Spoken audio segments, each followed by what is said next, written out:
So this is a calcium perchlorate. You could find it all over Mars. If you ate it every day for a really long time, it's probably not great, but in relatively small quantities, it's not going to kill you. And if you can see in here, it looks very, very wet. It sucks up water out of the air. If I left this open for a few more minutes, it would be nothing but liquid. And so this is something that, if you're a human on Mars, could be helpful in two ways. First, it releases the water, so it gives all the water off. And if you're an astronaut and you're interested in surviving, that water is going to be very useful for you for a number of different purposes. The second thing that it gives off is oxygen. So perchlorate can actually be something that, instead of being kind of this toxic chemical that we need to avoid, it can be a resource and turn this thing that we thought was a negative into a positive for us, and make it so that it helps us explore Mars instead of being an obstacle to exploration.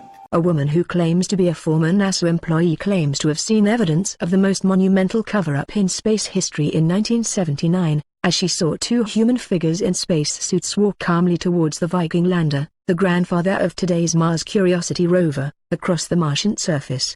Jackie called into Coast to Coast AM in America this year, and asked the presenter to solve a 27-year-old mystery for me. She claimed to have been working for NASA, handling downlink telemetry from the lander, the first vehicle to send back images of Mars's surface, when she saw two people walking on the surface. That old Viking rover was running around, she said, saying that she and 6 colleagues were watching on multiple screens. Then I saw two men in spacesuits, not the bulky suits we normally used, but they looked protective. They came over the horizon walking to the Viking Explorer. Naturally, UFO and conspiracy websites have lapped this up, with some claiming that the humans may have been there to polish the lander's solar panels. This seems a little odd, considering that if there were humans there, presumably they could just fill the lander with petrol instead or take photographs themselves. There were probably about half a dozen of us downstairs, Jackie said. We were just maintaining the equipment. Then they cut off our video feed. We ran upstairs, but they locked the door, and taped paper over the door so we couldn't see.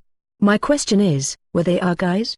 Other conspiracy theorists claim there were secret landings on Mars in the 60s, and the Apollo landings were actually a cover-up for wider exploration of the solar system.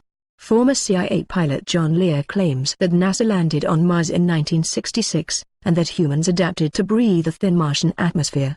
It should also be noted, however, that Lear believes that human souls travel to the moon when they die to be processed inside a mile-high glass tower, and that the toxic, crushingly dense Venus is actually green and beautiful. Nigel Watson, author of the Haynes UFO Investigations Manual, says, "These accounts of secret space missions seem to be growing in number and remind me of the infamous Project Serpo." In November 2005, a contact called Anonymous, who said they worked for the U.S. Defense Intelligence Agency, DIA, started sending information about an extraordinary alien exchange program, called Project Serpo. Basing his claims on a 3,000-page document written in the late 1970s, he boldly claimed that 6 aliens were recovered from the Roswell crash. Claims that aliens living and or dead were recovered from the Roswell crash are nothing new, but in this case it was stated that an alien survivor from the crash, called Debbie-1, helped to organize 12 specially trained people to visit his home planet Serpo in the Zeta Reticuli solar system. This mission occurred in 1965 and they remained there until 1978.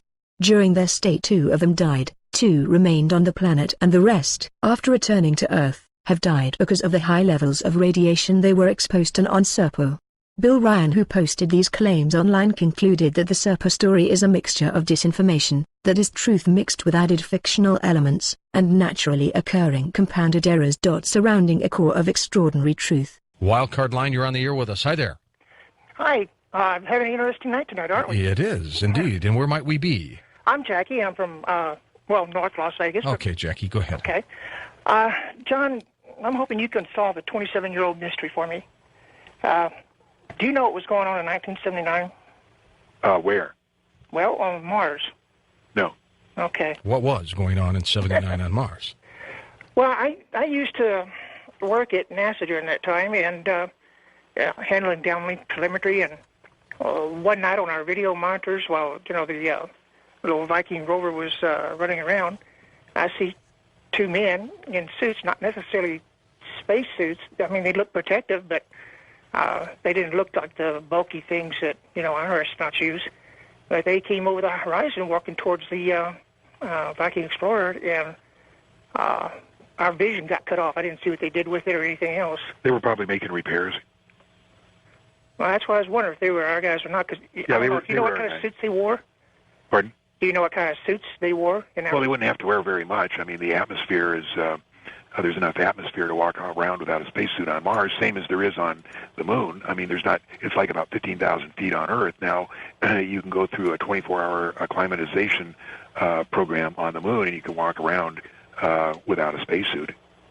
Same thing on Mars. You don't need a spacesuit. If they had one, it was just minimal.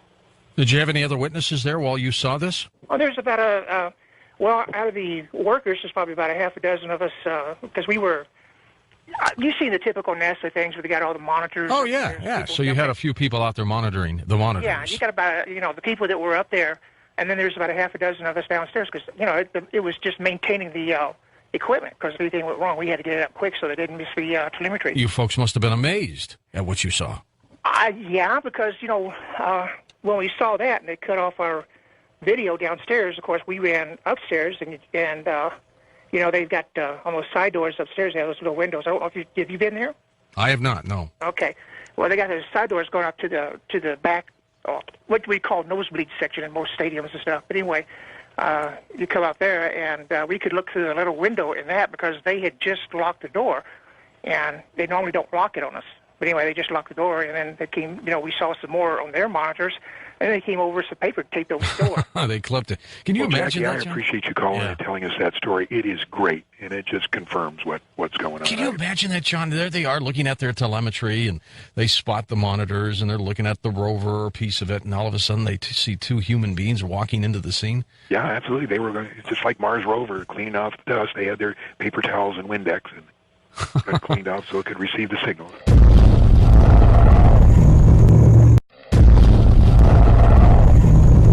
So this is a calcium perchlorate. You could find it all over Mars. If you ate it every day for a really long time, it's probably not great, but in relatively small quantities, it's not going to kill you. And if you can see in here, it looks very, very wet. It sucks up water out of the air. If I left this open for a few more minutes, it would be nothing but liquid. And so this is something that, if you're a human on Mars, could be helpful in two ways. First, it releases the water, so it gives all the water off, and if you're an astronaut and you're interested in surviving, that water is going to be very useful for you for a number of different purposes. The second thing that it gives off is oxygen. So perchlorate can actually be something that, instead of being kind of this toxic chemical that we need to avoid, it can be a resource and turn this thing that we thought was a negative into a positive for us, and make it so that it helps us explore Mars instead of being an obstacle to exploration.